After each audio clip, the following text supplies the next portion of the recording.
Yo, what's going on? How is everybody doing? So I just realized that oh, I'm talking over here too. Let's not do that. I just realized that this is the 720p edition, so I messed up. Dawson, I already ruined it. I am so sorry. How's It's it good. going, man? How is everybody? Super good. This is awesome. I'm glad you made the time and we can jump on like this. Yeah, me too. So for people watching, so we're doing a little bit of experimenting here. This is the first time we tried to go live on Twitter, YouTube, and Twitch all at the same time. And like I said, I already made the mistake by doing the 420p. Oh my god! Whoa, we're streaming the video on Twitter. Oh, that's crazy. Oh, I thought it was like a Twitter Spaces thing. Yo, Dawson, check this out. We're streaming a video on Twitter. Oh yeah, I see myself twice. What? Oh my Or god! H Wow. screen. Except for I didn't do the HD version where we look disgusting in 720p. So for those of you who are dealing with us looking awful in 720p, so sorry. This is the first time I streamed on all three of these at the same time. But yeah, man, like we're here to talk about Web3 and stuff, Dawson. Let me do a quick introduction of you and myself real quick. So for those of you who don't know, my name is Patrick Collins. I'm a developer advocate on the Chainlink protocol. I live, breathe, eat, sleep smart contracts and blockchain and Solidity and all that good stuff. And yeah, I'm here. We're here to talk about Web3 with my man Dawson. Dawson, if you want to do a quick intro. Yeah. Hey everyone, my name is Dawson, also dos.eth. I'm the founder of Earnify, which is the airdrop website. I'm super into Web3 web applications. So this is like the JavaScript front end, back end, kind of Web 2.5 side of Web3. I'm super into web performance as well and economic equality. And I'm just a nerd through and through. For sure. Yeah. For sure. Back to you. Love it. Cool. And for people who are watching on Twitter, looks like that's actually where most people are watching. I don't know how to interact with comments. I don't even know if you can make comments. Like I said, we're doing something new here. But if you go to YouTube, you can leave a comment, or if you go to Twitch, you can leave a comment. It'll show up here. So if you want to ask us questions or do whatever, feel free to go to YouTube or Twitch, and we'll be good to go. So yeah, so Earnify is dope, by the way. If you haven't checked out Earnify, you definitely should. So I'm a premium subscriber on Earnify myself. Just to keep plugging you, Dawson, I'm just gonna keep hyping you up, man. I've gotten like a few $1,000s from the Earnify airdrops, just like shit that I would have never seen. So definitely go check out Earnify. But yeah, Dawson, let's talk about like Web3. Let's talk about smart contracts. Let's talk about what the fuck's happening with the market. Like what's going on. And then people who are watching, like I said, feel free to leave comments and ask questions. Like we're shooting the shit. Like this is one of the best times to be talking about what's happening in Web3, what's going on here, because as we've been seeing, shit's kind of going wild, which is great for me actually, because I'm a builder. Like this is the build market. So yeah, dude, what should we talk about, Dawson? Where should we go first? I think the idea of things going sideways, like shit's going sideways, is kind of a saying, but it's definitely not just sideways anymore. It's definitely down. And I think that this is a good time to be chatting about the dev side, what we're really here for. You and I are builders in the space. We've been in the space for years. We've known each other in the crypto space since before this bull run. As it was starting, you were encouraging me to come to the Ethereum ecosystem from where I was at. Dude, that was a sweet conversation too. Yeah. Do you want to tell a story actually, or should I? Oh, yeah, go for it. I think you kick it off, and I can fill in any details. Yeah, sure. Okay, from my side. So I was so this was like early when I was at Chainlink Labs, and Dawson, you were at Everpedia, and you hadn't written like a lick of Solidity, and you hit me up, and you were like, "Yo, we're trying to do this like crazy like presidential election data thing." And in retrospective, I probably shouldn't have been the one to do that. Like that should have been the Chainlink integrations team. But I was like, yeah, fuck it. Like I'm a dev, I can do all that shit, whatever. And so like I basically helped them, the Everpedia, write like actually mostly pretty much Dawson, write like the smart contracts for like putting AP the AP press, Associated Press data onto the blockchain for like who's the president, which was really cool. But yeah, Dawson hadn't done a lick of Solidity. He did all the front end stuff though. But we like walked through the smart contracts together, be like, all right, here's how this works. There was even like a brief moment at like, I don't know, the final hour. or the final hour where like something was bugging out or something, and we had to Yeah. like jump, and like we were freaking out, being like, "Oh shit, why is this? What's going on?" But yeah, and then since then, like, yeah, Dawson like has come into the ETH community, into the overall smart contract community. Started Earnify for airdrops and stuff, and yeah, like it was crazy because back then, like if I may, Dawson, you were like, I don't know if I want to make the jump. Like, I'm like nervous. I'm getting paid well where I am. I got a cushy job. Like, I'm doing all right. Like, I don't need to move. And I was like, fuck that, man. Just make the jump. And then you did, and now you're crushing it, right? You're absolutely crushing it right now. I appreciate that. Yeah, it was like months later after you helped encourage that. So also, since this is a dev focused podcast, I think it might be worth mentioning the details of what went wrong, because it is hilarious. I literally don't remember. It was Okay, like a blip. Yeah, what happened? Yeah, let's recap this, because okay, so what's happening is like you and I for probably 3 weeks worked pretty intensely on integration to bring the Associated Press election data on chain as the election was happening. So this is like very high pressure. There were several prediction markets. Like there was a few $100,000 relying on this oracle, where the Associated Press. Yeah, that's right. That's right. They published the smart contract address early so that everyone could start building with it and relying on it. Yep. With just kind of which is hilarious, by the way, right? The fact that it's like, hey, we're going to we have this this Oracle contract that tells the president, people immediately are, all right, I'm going to start doing some prediction shit with that. Like immediately. Degen's going to degen, you know? Yep. They're going to find some DeFi to do with it. And that's what happened. And so this is the point in my smart contract lifetime where I'm doing everything in Remix. So I'm using Remix, which is the browser IDE for writing Solidity. And yeah, start to finish, like production smart contract with, you know, the contract title is wrong. It's like, I don't know, some lorem ipsum or some placeholder text in production to this day, forever it'll be there. And I didn't save the ABI, so I didn't save the compiled output of the Remix code. And that is what it was. Yep. Critical for calling functions in the smart contract afterwards. And I was so fresh to this that I didn't know that. And so did you verify the contract? I don't think you did, right? And so I didn't verify the contract. Right. So we didn't even know what the functions were. Literally no one in the world had the ABI for this. And we had tweaked so many little parts in the Solidity code over time that I didn't have the original Solidity code that was in production. So note to self, to everyone out there, like, even if you're using GitHub and even if you're backing things up on your computer, if you're using Remix as that last final moment, you got to be really sure you're saving things properly as inputs and outputs of like, what did you deploy live? So basically an hour into the real election, they've announced, I think 10 states out of the 50, I think there was actually, it's like 51 provinces, because there's like DC, I think. Anyway, we're 10 in and none of them are on chain yet, which means that, yeah, I'm failing at my job so far. And I just like, I either messaged you or called you up, was like, Patrick, things are on fire. I don't know what to do. I need your help. And the solution to all of it, do you remember what the final solution was? I don't remember what we did. I don't remember. The ABI was in my clipboard history from 2 weeks prior. Oh my God. Yeah. So I had a clipboard history extension that saved my clipboard. And I just went back and tried every ABI I had pasted in, and it just happened to work. And the rest of the election went off without a hook. Oh my God. I think I remember I was like, all right, let's try to like recreate the contract and like redeploy it and match with the bytecode or something like that. I don't remember exactly, but yeah, like which is crazy. Like in retrospective, it's like, all right, the ABI is just like, okay, what are the functions? And we were like, we have no idea what the functions were called. Looking back, I think I could easily patch together an ABI now, because we didn't change any of that footprint stuff. Yeah. I just assumed that the ABI would be different because we changed like function internals. But now I understand that's not how it works either. Yeah. So I mean, we got past it, right? So in the day, this is definitely crypto Wild West a little bit here, but yeah, it worked. Rest of the election went out without hitch. And I remember when you called me, I think I had just gotten back from voting, and I was like, I remember being like, oh, like it's good that I just like happened to be here. I had just like happened to because you had said, you were like, hey, like everything's working, like it's good, like feel free to like go out and like, you know, do whatever you need to do. And I was like, all right, cool, like shit's working, cool, goodbye.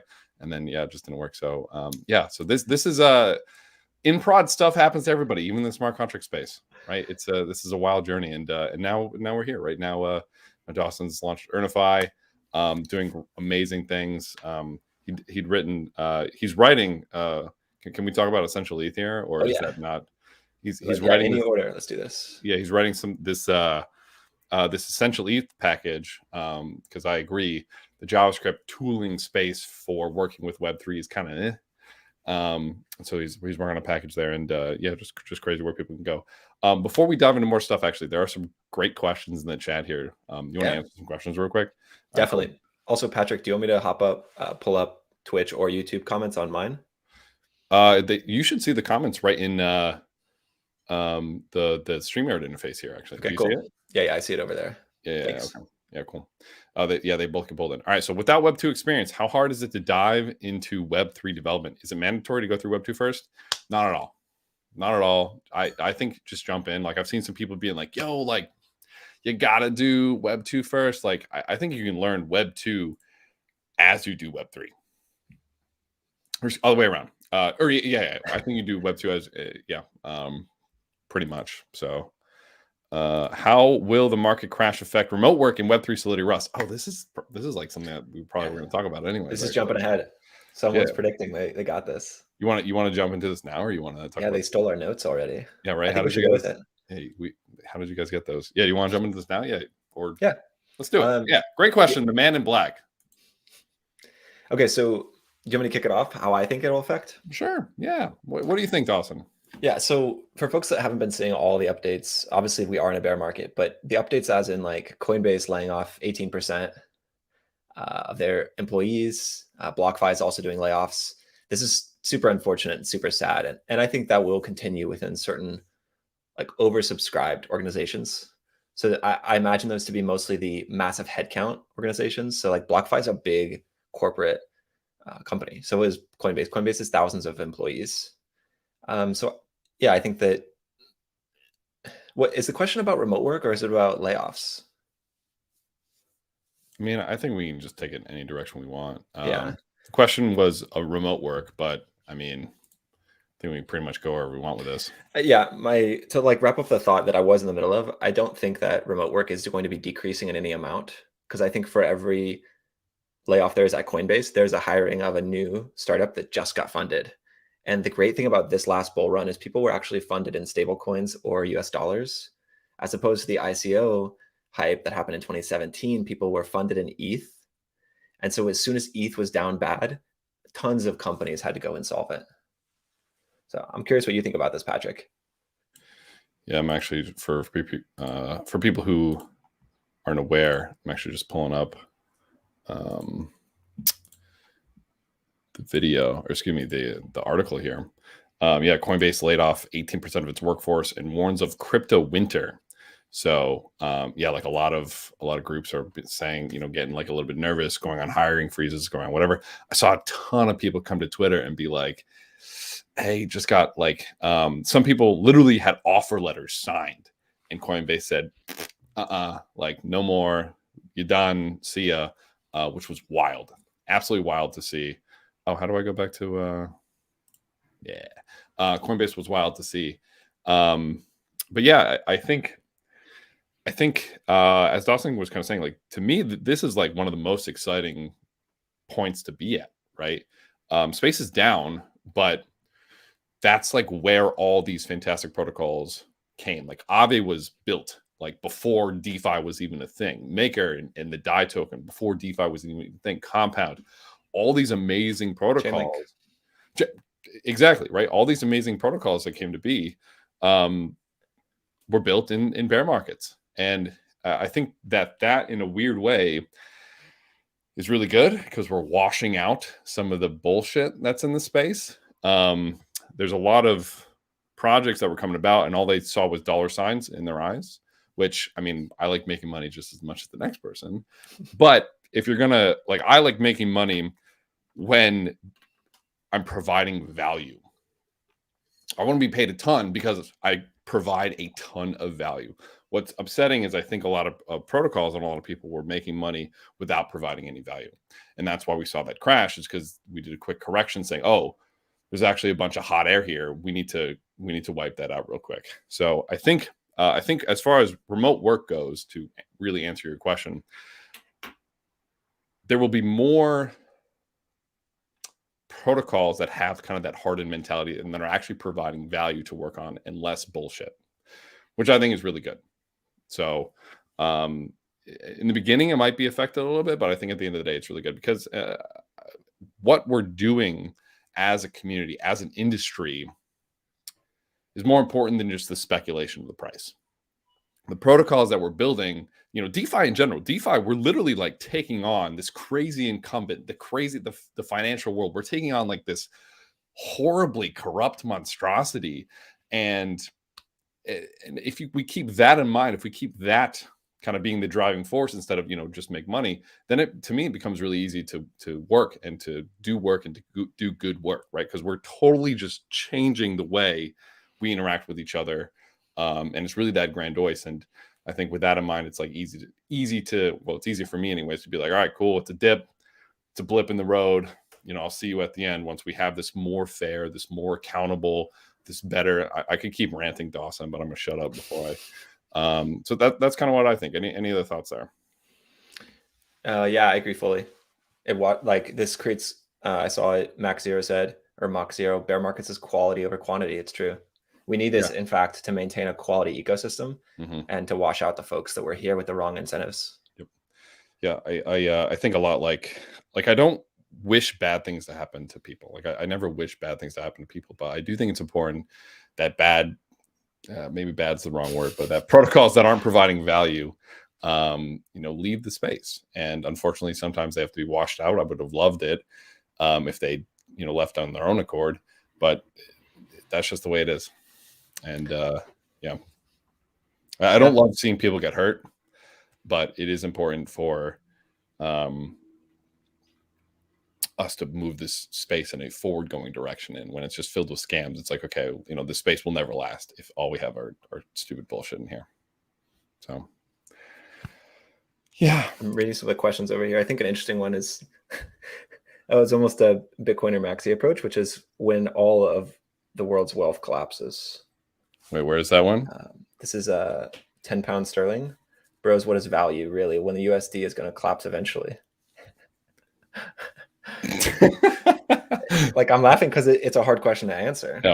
Yeah. I mean, it's a really hard reality. Like, how can we predict what will happen if this were to happen? Yeah, I mean, I ask that question like all the time. Like, I love it when people are like, "Oh, like, what is an NFT worth?" Or like, "Why is like?" I have like people ask like my friends at home who are like less technical, be like, "Why does Bitcoin have value?" And I literally just go, "Because somebody else thinks it does." Like that's the answer. Like that's it, right? Yeah, everything's a Ponzi game. Not everything's a Ponzi scheme, but even the US dollar is a Ponzi game, which I think is what 10 pound sterling is kind of hitting on as well. Yeah. So yeah. Oh, there are some really good comments here. Oh man, now I wish we had more time to like talk to all, get to all these. So bear market stuff. So one of the notes that you had, Dawson, is what teams are shipping well through this time, or any cool new projects. Do you have any thoughts on any cool new projects that are shipping at this time or that are continuing to build, or what are your thoughts there? I think, so I think L222 is this phrase that was touted like crazy right before Luna collapse. And now I haven't even heard that phrase in 2-3 weeks, which is layer 2 2022. This is like L2 summer. The idea that layer 2s like Optimism and Arbitrum are going to be where a lot of traffic's moving over to. And I've just heard silence. Like, I don't know anyone even discussing what's actually been going on quality over in those ecosystems, but they are. Optimism just did their airdrop, so did Velodrome, which was on Optimism. Wait, what's Velodrome? Actually, I'm not familiar with them. Velodrome's a DeFi protocol for something unique. I'm pretty sure there's no equivalent on L1. They've got a really strong community, and their airdrop was so tricky. So get this, they airdropped the day after Optimism to folks that were a subsection of the Optimism recipients. Is that Velo? VELO? Yeah, it's the Velo token. But it gets, so they launched this airdrop the day after, 24 hours after. And then it was between a week and 2 weeks in, they cut it off. They scraped all funds back. They didn't announce an end date to it. Is that this one? It's Velodrome. It's not this one. No. Okay. Sorry. Velo. Velodrome.finance. DROME? There's no E. A VELO. Oh no. DROME. Is this it? That's it. Yeah. Oh. Oh, he did spell it right. Velodrome. They've got a super strong community, and I thought it was pretty unique and cool that they scraped back Oh, their wait, airdrop. there's no E? Is it Velodrome? Oh, no, it's not that one. There's an E at the end of the, Okay. yeah. Interesting. So that's on L2 as well. Yeah, on Optimism. Yeah, I mean, Arbitrum and Optimism are two that I'm like, oh my god, I love what those teams are doing. I think Arbitrum, like I've deployed a ton of stuff. And for those of you who are watching my 32-hour course, by the way, which if you haven't, you absolutely should. It's the best, the easiest, and the most cutting edge blockchain and Web3 course out there. Period. You can take my word for it. But I deployed a couple of Easter eggs to Arbitrum. If you're looking to get that extra. It's not worth any money, but it's it's like a fun little like, I got this thing. It's just like a bunch of like random problems on like a real blockchain. And if you solve them, you get an NFT. So it's kind of fun. It's like a badge of like, I did this. Is it limited mint or unlimited? Unlimited mint. So like there's no market cap. I'm not into playing that shit. I was just like, here's a fun thing if you want. If you don't want, that's cool too.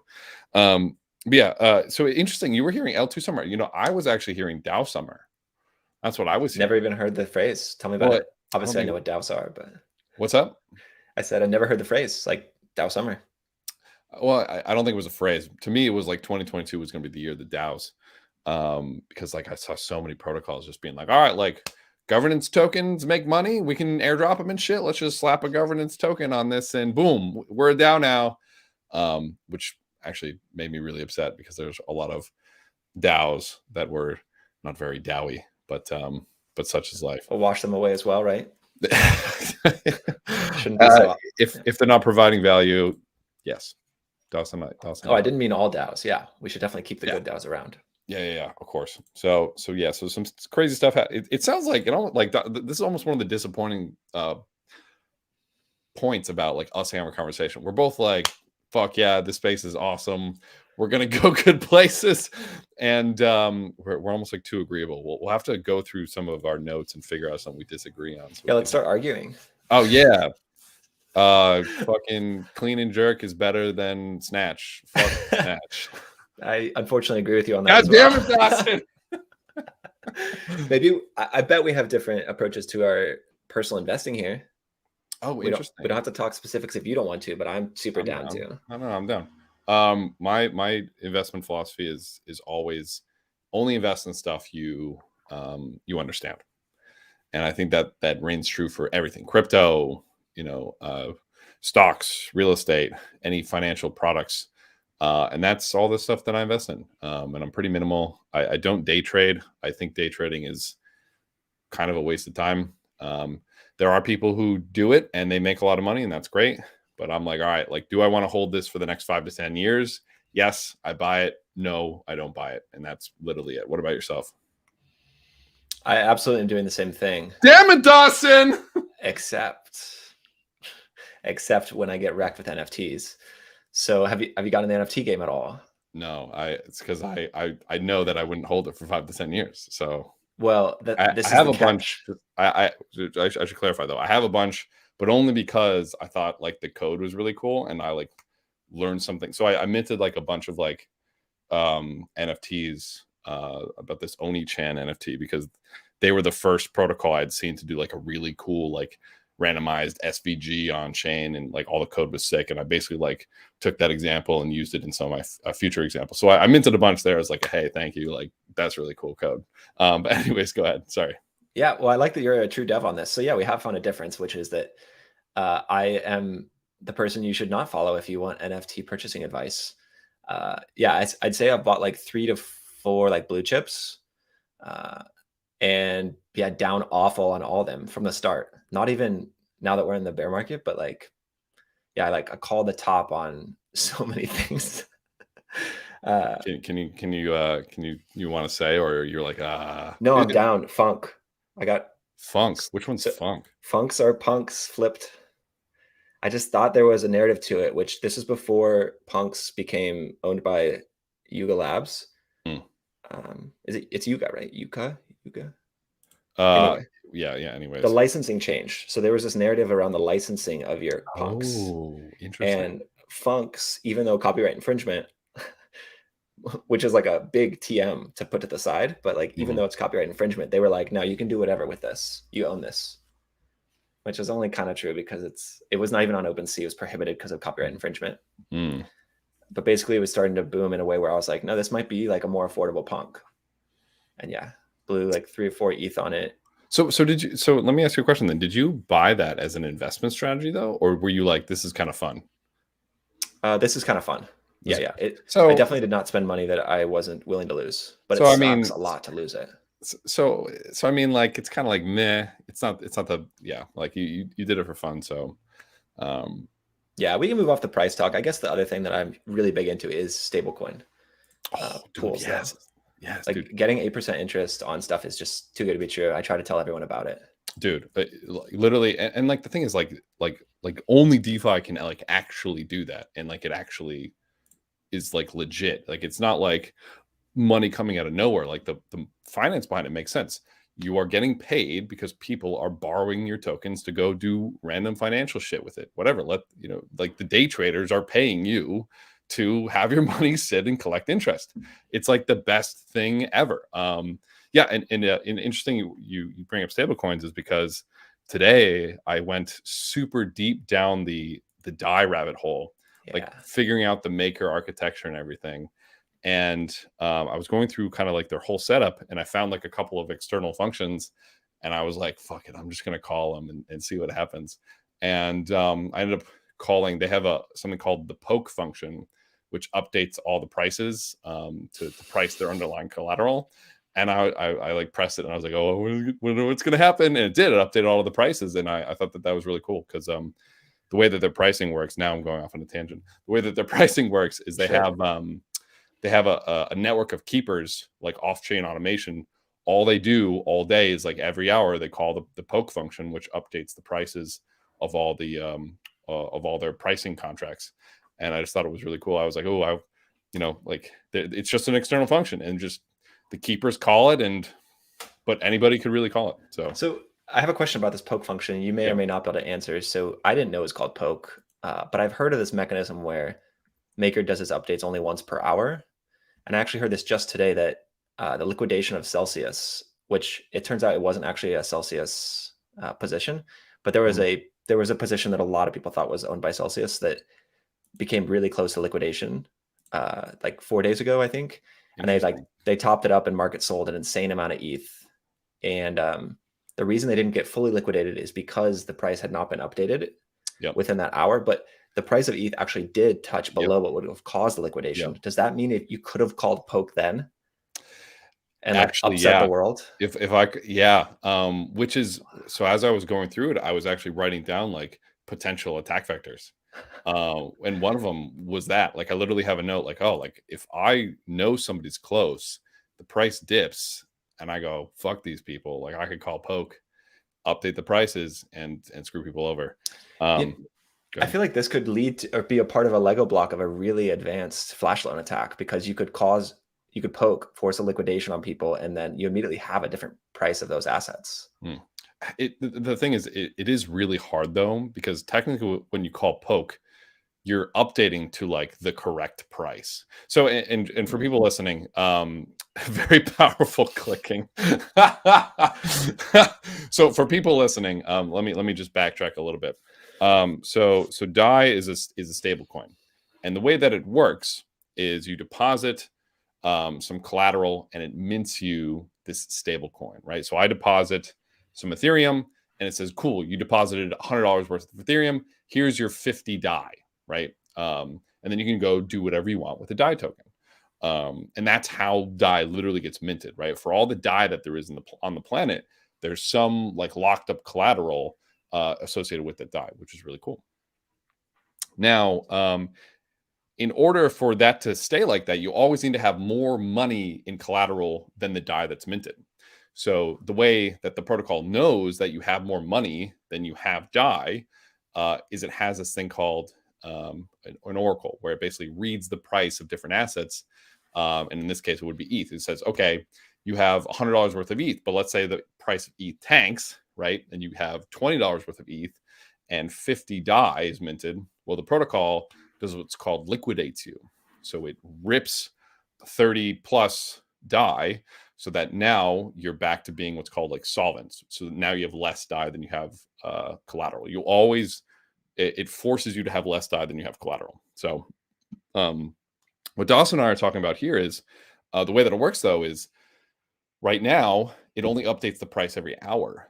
So if the price tanked for like a quick 20-minute period, you wouldn't get liquidated. But if somebody saw that it tanked, hated you, and wanted you to get liquidated, they could call Poke, get you liquidated, and just kind of sit on their butt and be like, which would be really interesting. Because like technically, the liquidation is correct though. Is like the thing, right? Yeah, stablecoins are really interesting. They're really interesting, especially with Terra being based off a stablecoin. But yeah, any thoughts or comments on that? I'm glad you mentioned Terra. I think my thoughts were that I had no exposure to Terra, and even though I love stablecoins, I was not affected. And I think that was thanks to being plugged into the right knowledge sources. So learning from the right people in the space is important. And I mean, tooting my own horn, but I think that if you're looking for investment advice, not investment advice, but if you're looking for crypto depth and like learning about crypto, search during the bear market. And then in the bull market, the people that show up, take note of that. They weren't here in the bear. Like, what are their motivations? What were they doing during the bear market? Bro, I got chills from that. All right, you all heard it here first. Take a look at the people who are here now, who are here for the next few months as we are kind of in this bear market, and then compare that to people who are here, when we start bulling again. I absolutely love that. Yeah. Next week when we're back up. Yeah. These are some quick cycles. But yeah, absolutely. So Terra is a really interesting one. I mean, everyone's talked about Terra and UST and stuff. Terra is interesting in particular because I feel like they were like, hey, we're a stablecoin, but nobody realized like what that actually meant. Like we're a algorithmic stablecoin or what are we, like the under collateralized? Maybe.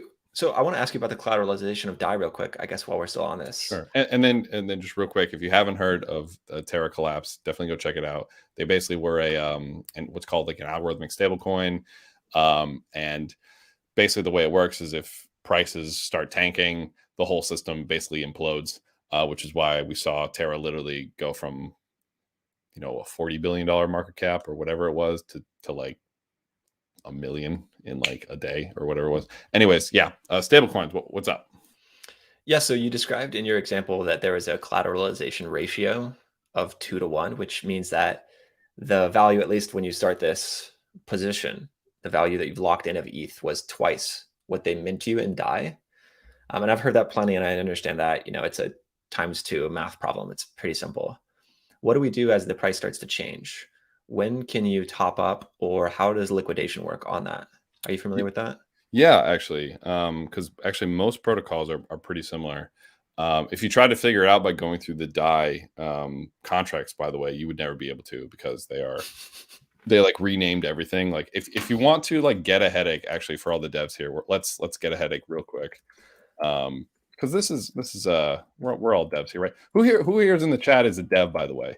Who here is a dev? Who here's what's the audience ratio? Let us know in the chat if you're a dev, if you're a speculator, if you're an investor. Like, how would you self-identify? And that way, actually, we can know talking about GitHub is like a good idea, or if we're just going to confuse people. I think we've got a good question to go into as we're doing this, which is who pays the oracles for maintaining the price of stablecoins? Oh yeah, you could approach that at the same time. Here's the DAI GitHub repo. And I'm sorry, I'm shitting on DAI a little bit. Dog.soul. So they like renamed everything, and like I keep going back and forth on it. For let me zoom in a little bit. Is this bigger? Yeah, it's bigger. They like renamed a bunch of stuff. So like I think I remember that, like cat. There's like a cat. Yeah, cat. It's called cat. It's a liquidation module because it bites people. So they like shortened everything and like named them like small things, so that they're like easier to. I don't know, but for me, it's a little confusing. So, but yeah, here's the repo. If you want to hurt your head, go check it out. But as I've gone through the docs and like poured over it a little bit more, it's starting to make more sense. Okay, so what do we have here? So we have, we got a dev gang. Oh my goodness, dev. Everyone here is an engineer, so we can talk about GitHub and stuff. Oh, great. Student, dev, speculator, 2 years Python, 1 year Solidity. Woo! Economist, yes. Web3 tech support. Okay, economist, collateralized NFT are what I'd love to learn. Collateralized NFT is a really cool problem. Web3 tech support. It's pretty much okay. Great. All right, devs. Excellent. What up, devs? Oh, Dawson, we're with our people. This is fantastic. The squad came out. The squad came out. So, hey, Fabio. Let's be honest. A lot of the devs are degens too. Don't worry. You're amongst friends. Love it. Welcome. So many devs. Welcome. What was your original question, Dawson? I got sidetracked. I'm sorry. Yeah, my question was around the collateralization ratio. How does it modify or change when the price of the asset ETH in this example? Well, actually not this example, but in the simplified DAI example, where where ETH is the only collateral type, which is not the current version of DAI, by the way, for folks out there. But in that example, let's say this is throwback to, I think, V1, maybe also V2, but definitely V1 of DAI. I gotta connect MetaMask, and I can show you actually. I think so. This is Oasis.app. Now we're doing a little borderline DAI tutorial here, and you can do. We're gonna do Open Vault. We'll do Borrow because that's kind of like the real thing. All the information is basically kind of in here, which is kind of cool. So like if I wanted to, it's called borrowing DAI because technically when you mint DAI, you're really just borrowing it, right? You're borrowing it because you have collateral. So here we have like an ETH, they call it like a vault contract basically. And basically I would deposit like, 10 ETH or whatever. This is one of my burner accounts, so I don't have any money in here. And then once you do this, you deposit DAI ETH into this contract, and then it generates a certain amount of DAI. And these ratios up here, they have a whole bunch. They have like a stability fee. So like you just having borrowed DAI, they take a fee. Like the maker DAO takes a fee, which is really cool. They have a liquidation fee. If you get under collateralized, they'll take 13%. And then they also have this min collateralization ratio, which I think is what you were talking about. So to get started, so if you basically go underneath this based off of the price of the underlying collateral, somebody can call the liquidation and get you liquidated. So I don't remember. I think the collateralization ratio depends on the collateral. And I think the maker token, the governance actually picks it. Don't quote me on that. But I think that's how they pick the ratio here. Did I answer your question, or I already forget what you asked again?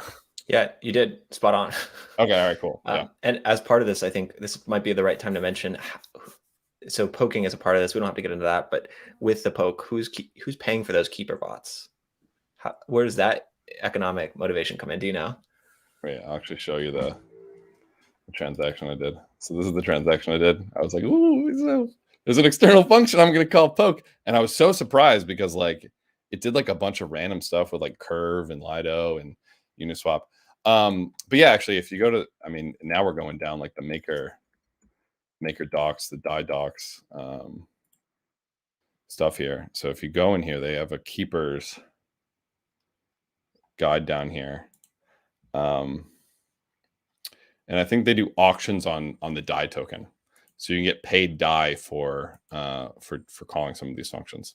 So a little plug though. I got to make this plug because they're freaking sweet. If you're looking to automate contracts, by the way, with keepers, definitely check out Chainlink Keepers. They're super sick.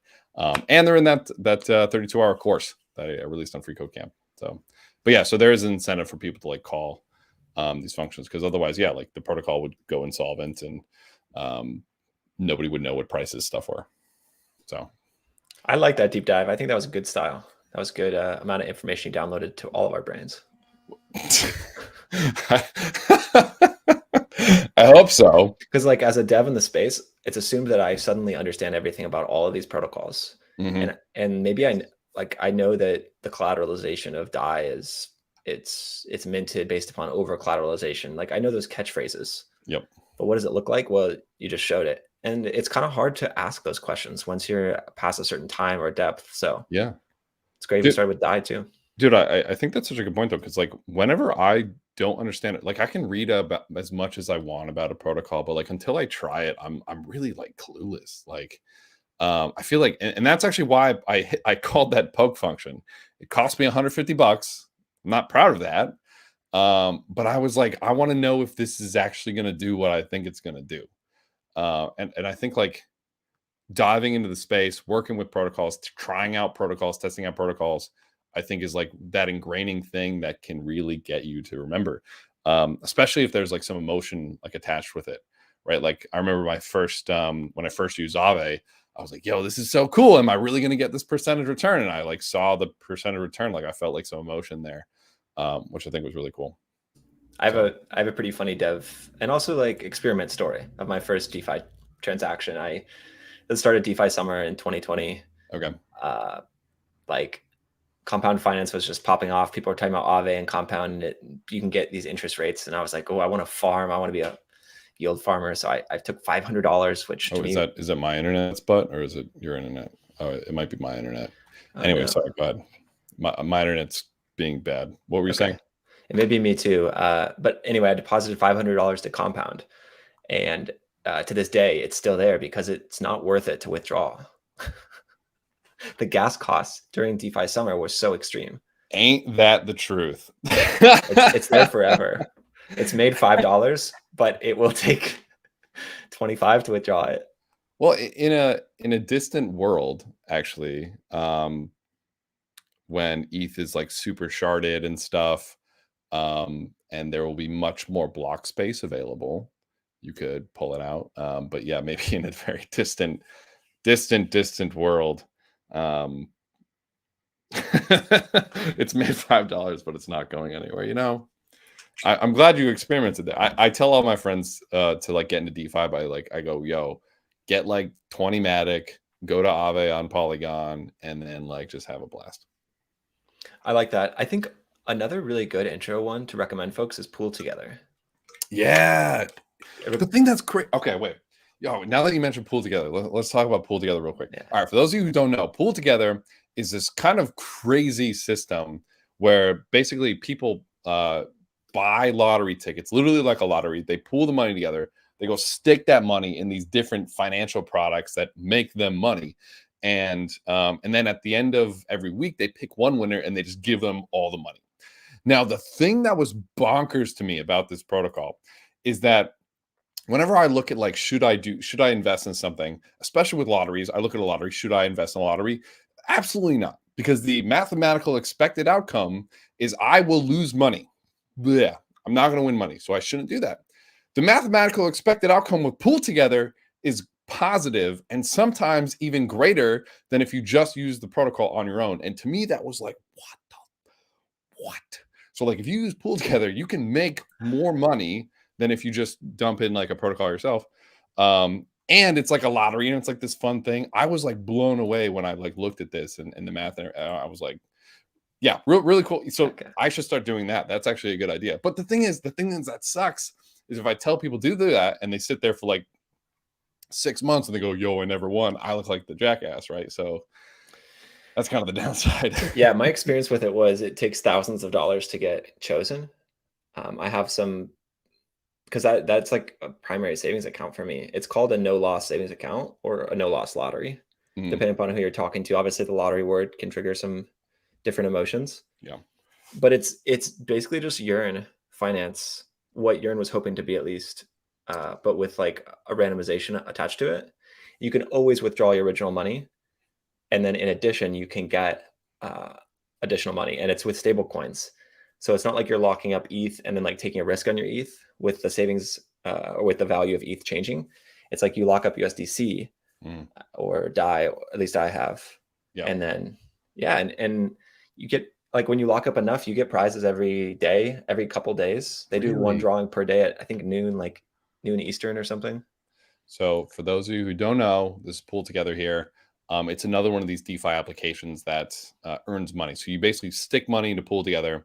PoolTogether will take the money that you stick in it, and literally like a bank, like Aave, like whatever, it'll go around, it'll go to Aave, it'll go to whomever, stick the money in there, it'll generate interest. It generates more interest because they have like economy of scale with so many people dumping money into it. And then yeah, every whatever he was saying, they pick a winner. And but yeah, it's a no loss lottery, which is insane, right? Usually lotteries are loss lotteries. Like if you have a like the lottery, like with the government lottery, government takes like 30 to 60% of the scratch ticket fees. PoolTogether doesn't. Like your expected outcome is positive, which is like just this mind-blowing thing that can really only be done in a trustless manner, like in blockchain, which is crazy. Like this, the lottery example actually does, now that we're talking about lotteries and stuff, is my favorite example for explaining to noobs why blockchain is so important. And the example I usually give is let's take two lotteries, for example. Let's take two scenarios. You have one lottery. Actually, let's do this. You have one lottery where it's me going, yo, Dawson, trust me, I'm gonna choose somebody random. I know I'm in the pool, but don't worry, I'll pick a fair lot. I'll pick a fair lottery winner every time, versus a mathematical agreement that mathematically is guaranteed to pick a random winner every single time. Which one are you picking? Which lottery would you like to be a part of? I'll take the one that uses the Chainlink VRF, please. Hey, let's go. We'll pick the one that's mathematically guaranteed to be provably fair. There's no reason ever in the future to interact with a lottery where you gotta fucking cross your fingers and pray, oh my God, I hope that this person doesn't screw me over. Because guess what? That happens like way too often, where lotteries are corrupt, because if there's a lot of money in the line, evil people do evil shit. And F that, we don't need that. So yeah, I want to add that on top of the evil people thing, even a just lottery, they have, like where I was from in Tennessee, there's a scholarship that is from the government of Tennessee.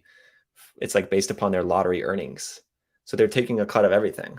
Like your expected outcome is negative with that lottery. Set up to lose versus this is, it's basically if you deposit enough, it is an 8%, 8 to 9% yield. And it's been that way for months. And before that, it was larger. So, which is insane. Paul, give me some shit mathematically. Of course, it's mathematically guaranteed to mathematically give you the mathematical random person with the asterisk of with no smart contract hacks. So it's a big asterisk because there are. Well, as long as your code is good, and that's kind of that's kind of where we are in this space right now. Is there's a lot of like, what code is good, which is a whole other thing. So we have 13 minutes left here. We have a couple of topics that I don't think we have talked about. Where do you want to pivot, or where does sorry, I know a ton of people ask stuff in the chat. What do people want to hear us talk about? Dawson, what do you want to talk about for the last 13 minutes? I want to talk about what the comment section wants to talk about. Oh yeah, comment section. What do you all want to talk about? What all? So far, honestly, no one code is good. I don't know. Someone asked. I don't know. Go ahead. No, I interrupted you. I was gonna be like, I don't think that's accurate. I think there's some pretty good code out there. Someone said pull together or pool together. It is pool, like you're swimming. Oh yeah, pool. Yeah. Like you're pooling your funds together. Also, we have Max talking about hybrid smart contracts. Jay, get out of here. I love Web3, by the way. Yo, Dawson, I didn't realize it was serious. That's the best part. Nobody did. What happened to 4? See, like, all right, Dawson, we're gonna start Web 12. It's gonna be a thing. It's gonna be great. We're gonna have a good time. All right, so Polygon DApp, music festivals in Tennessee. I left before I was old enough to be cool. He left enough to be cool. I did have a music festival time period in my life, but that was San Francisco. Oh, that's an interesting one. Will central banks disappear? Oh, can you share any resources to make your resume look good? Oh, these are good. Okay. So let's do. I think we can do a couple of these pretty quick. So, can you talk about hybrid smart contracts? Yeah. So I can jump on this. Hybrid smart contracts are smart contracts that have an Oracle component. That's it. And to me, they are the piece of infrastructure that makes smart contracts really interesting. and gain adoption for the masses. Because if I have all these amazing agreements, these trust minimized agreements, these agreements that are mathematically guaranteed, but there's no way for like people to interact with them and no way to get data in them, like the most basic agreements need some type of connection to the real world. So that's basically what they are. Web 5, we kind of joked about Web 5. We probably don't need to go too deep into like Web 5 stuff. Will central banks disappear? No. You don't think so? I don't think so. I don't think it'll be in our lifetime. I think this might hit on a good question though, which is how long until CBDCs? You know, that's an episode in itself. What's that? Yeah, that really is. Because then you have to intro CBDCs, mention China, mention. I went to a blockchain meetup, and this was hilarious. I went to a blockchain meetup, and there was a representative from the Fed there. So I'm in Boston, and the Fed has like an HQ like right next to where we were having our meetup, and they came and they talked, which is cool. And they were talking about CBDC. And for those who are familiar, it's centralized bank, central bank digital currency. And that's like be like a dollar basically, but like a centralized bank is like, this is the dollar in digital world, whatever. The Fed was there, and they were talking about the architecture they were going to pick for CBDC. And we're like, okay, cool. You're at a blockchain meetup. They're probably talking about blockchain. And for the entire talk, he starts going off about how like basically they're not going to use a blockchain. And then I was low key like, why are you here? Like, this is a blockchain meetup. We're here to talk about blockchain. Basically his rationale was, oh, well, we want to have control of it. And it's like, okay, I mean, you can have technically that would be a blockchain, but it's like kind of defeats the purpose of having the blockchain. Like he was talking about, oh, like we use a blockchain for redundancy, for lossless data and stuff. And I'm like, you can have redundancy in a system just by making like a shit ton of VMs and stuff. Like it doesn't need to be a blockchain. It just sounded like either they weren't with it, they didn't understand it.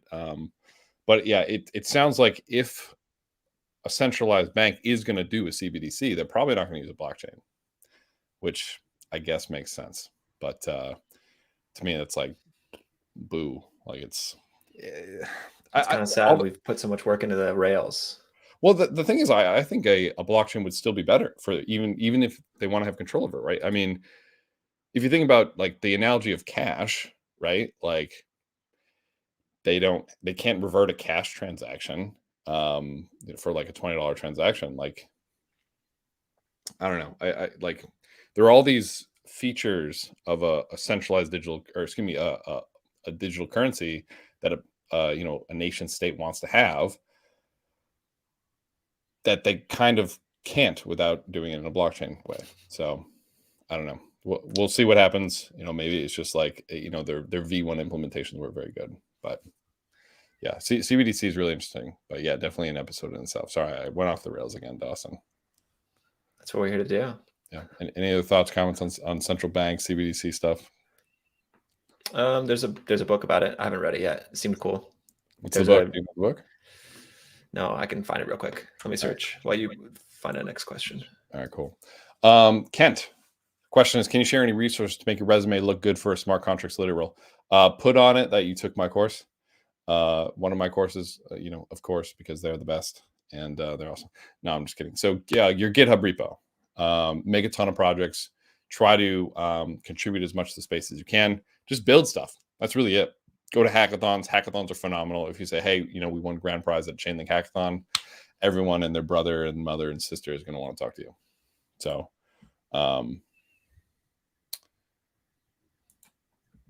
what else? I sent you a link to the book, by the way, in the private chat. Oh. It's called Cashless. And it came out, I think, like April 2021. So more than a year ago, but it was interesting. It was up to date. This guy, Richard Turin, he lived in, I believe he lived in Shanghai. Interesting. And like saw the development of it and was like, hey, everyone in the US, you all have not even woken up. You aren't seeing what they're building here. Okay, well, now I'm going to buy this. Thank you. Yeah. And he was like, they're 4+ years ahead of us. us being Americans, which is obviously not everyone on this call, but it is you and I. Yeah, no, this looks really interesting. Yeah, I want to buy this. Cool. Well, thanks for the book recommendation. Yeah, and also I second the hackathon recommendation. Earnify launched from a hackathon. I don't think you know this, Patrick, but I started the hackathon at my college, back in college. You actually did tell me that on Sick. just one of our random chats. Yeah, that's Yeah. right. Earnify started at a hackathon. It was a ETH Global project, right? Exactly. ETH Global, recommend for everyone. Yep. Now they're mostly in-person events, but previously that was all digital 1 month long hackathons. They usually have an online component still, actually. Sick. So like Love that. even if you can't go in person, you can win online prizes. Cool. And yeah, all the Chainlink ones seem to be online. Is that right? Oh yeah. The winner of this most recent hackathon, WEB3, looks super, super, super sick. So they just started the same team that makes this new protocol called Twister.cash, Twister.dev. What is it again? I think it's Twister Cash. I forget what it is, but basically they're trying to do like a permissionless, basically Tornado Cash fork, but like a 10 times gas wise cheaper because they're going to use an Oracle network to do all the Merkle tree stuff. So like really, really cool.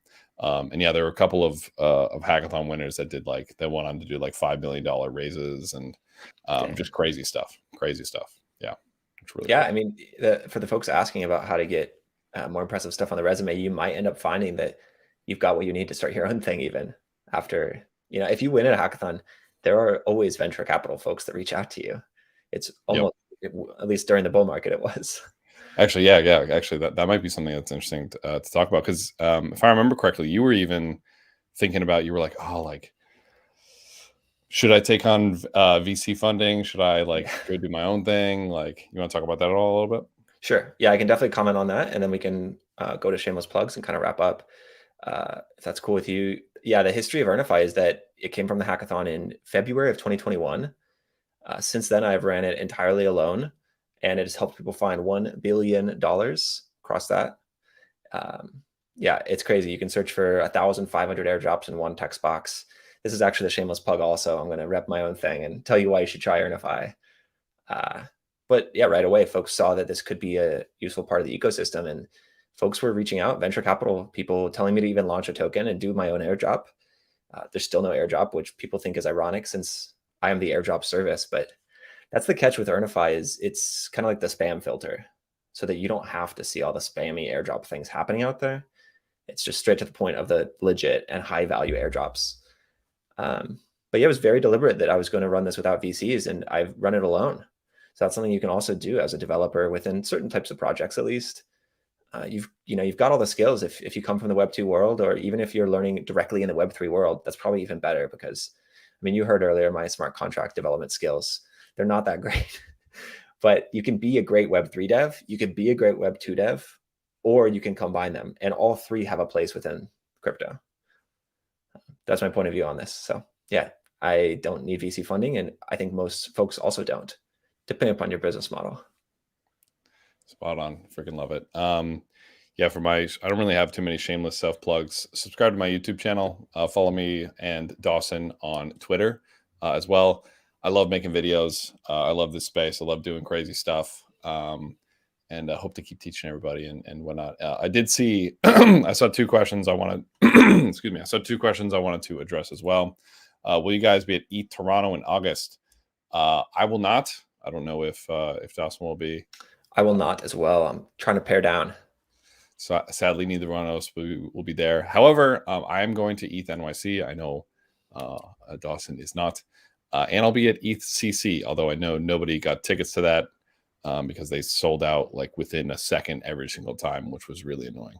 But yeah, I'll be at next week. I'll be in New York if anyone else is going to New York. And the other thing, I saw somebody ask a question about this. I wanted to actually point something out if I can find it. Maybe I can. So if you really want, and then my other plug is go watch my Go watch my Free Code Camp YouTube videos because they're phenomenal. If you want to learn blockchain development, if you want to become a blockchain developer, and in those courses, there are some Easter eggs. There's some little QR codes on the screen. If you scan those QR codes, they will bring you to a link on Arbitrum, where if you solve the riddle, you can mint yourself a little NFT. So if you want an NFT, say, hey, like I completed the course, the proof is in the pudding. If you mint it from those contracts, that's the proof that you actually learned what we taught that course, because in order to mint the NFTs, you have to solve a little problem. So that's kind of the fun thing if you want. But again, it's if you want. I didn't really promote it or anything because I didn't want people feeling pressured to like go spend money on and move money into Arbitrum and stuff. So if you want, you can absolutely do that. Good luck finding the QR codes.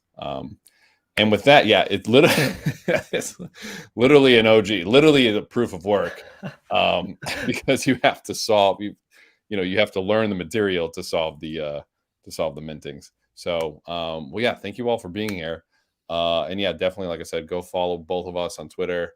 Shout out, say hi, and I guess we just wrap up there, Dawson. Yeah, let's call it. And if people like this format and they want to hear it again, let us know. I think on Twitter probably is the best place, since the comments on here are gonna, they'll be following on the tail end of that. Versus if they're on Twitter comments, we can see it right away after this. Yeah, for sure. All right, well, thank you all for being here. Good luck in the space, and we'll see you out there.